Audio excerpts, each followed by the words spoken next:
బంగ్లాదేశ్లో కూడా boycott India పేరు వినిపిస్తుంది. అందులో భాగంగానే ఇప్పుడు రాబోయేటటువంటి ఫిబ్రవరి 12వ తారీఖు సాధారణ ఎన్నికల్లో గెలుపొందడం కోసం ఎవరికి వారే భారతదేశాన్ని వ్యతిరేకిస్తూ ఉన్నాయి అక్కడ రాజకీయ పార్టీలు. ఎందుకోసం అంటే అక్కడ ప్రజలు కూడా బాయ్కాట్ ఇండియా అంటున్నారంట. అందుకని ఇప్పుడు మన అదానీతో చేసుకున్నటువంటి పవర్ ఒప్పందం ఏదైతే ఉందో గత 25 సంవత్సరాల నుంచి చేసుకున్న ఒప్పందం, ఆ ఒప్పందంలో భాగంగా ఇప్పుడు ఈ ఒప్పందాన్ని రద్దు చేసుకోవాలని చూస్తుంది. ఎందుకు రద్దు చేసుకోవాలని చూస్తుంది అంటే ఇక్కడ ఈ అదానీ కంపెనీ మిగతా ప్రైవేట్ కంపెనీల కంటే 4-5 రూపాయలు ఎక్కువగానే ఛార్జ్ చేస్తుందట ఒక సెంట్కి.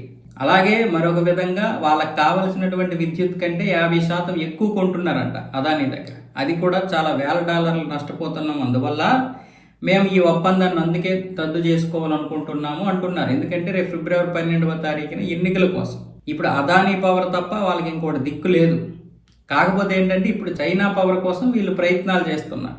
అలా అయితే వీళ్ళకి మంచిగా లాభాలు వస్తాయి. అలా చైనా కూడా తక్కువకి ఇస్తామని చెప్తుందంట. వాస్తవానికి వీళ్ళకి భారత్ నుంచి గత 25 సంవత్సరాలుగా వీళ్ళు చేస్తున్నటువంటి విద్యుత్ వల్ల 50% ఎక్కడా కొండం లేదు. మరి 50% ఎక్కువ కొంటే వాళ్ళ దగ్గర ఆదా ఉండాలి కదా, మరి ఏది అక్కడ అదేం లేదు. పైగా అదానికి చాలా డబ్బులు ఇంకివ్వాలి. ఆ అప్పు ఇంకా అలాగే ఉంది, ఆ బ్యాలెన్స్ ఇంకా అలాగే ఉంది.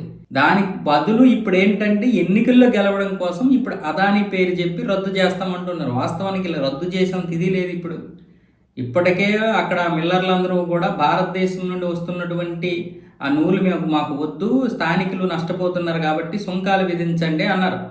అలా సుంకాలు విధిస్తే భారతదేశం నుండి నూలు తగ్గిపోతాయి. తద్వారా మన బట్టలు స్థానికంగా ఉన్నటువంటి నూలుదారులు మంచిగానే లాభాలు పొందుతారు, కానీ ఆ నూలు బట్టలు ఎవరు కొనరు. సో మనం ఎంత తయారు చేసినా విదేశీయుల్లో గిరాకీ లేకపోతే మన బట్టలు ఎవరు తేకపోతే మనకేంటి ఉపయోగం అన్నది ఇప్పుడు ఎగుమతిదారులు చేస్తున్నటువంటి డిమాండ్. ఇలాంటి నేపథ్యంలో ఇప్పుడేమొచ్చేసి పవర్ను కూడా వద్దంటున్నారు.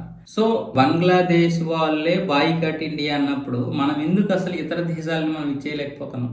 అంటే వాళ్ళంటే సరేలేండి, వాళ్ళు ఎంత బాయ్కాట్ ఇండియా అన్నా వాళ్ళకి ఇండియా వస్తువులు తప్ప ఇంకోటి దిక్కు లేదు. కానీ మనం కూడా మన దేశ వస్తువులే కొనాలి కదా. ఇప్పుడు బంగ్లాదేశీయులు మాత్రం నేను తప్పు పట్టను, సరే ఏ దేశాన్ని బట్టి వాళ్ళు నడుస్తారు, దానికి మనం ఏం చేయలేము.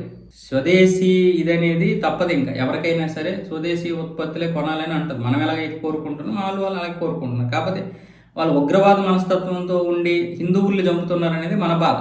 కానీ మనం ఏం చేస్తున్నాం, ఇతర దేశాలు ఏ దేశందైనా సరే కొనేస్తున్నాం. మనం కొంచెమైనా ఆలోచించడం లేదు. అంటే ఇప్పుడు బంగ్లాదేశ్ వాళ్ళకు ఉన్నటువంటిది మనకి రావడం లేదా అనిపిస్తుంది మనకి. ఇప్పుడు బాయ్కాట్ ఇండియా అని వాళ్ళు అంటున్నారు, బాయ్కాట్ బంగ్లాదేశ్ మనం అనాల్సిన అవసరం లేదు. అసలు ఫస్ట్ మన దేశ ఉత్పత్తులు ఏంటో మనం తెలుసుకొని కొనుక్కోవడమే మనం చేయాల్సినటువంటి మంచి ప్రయత్నం.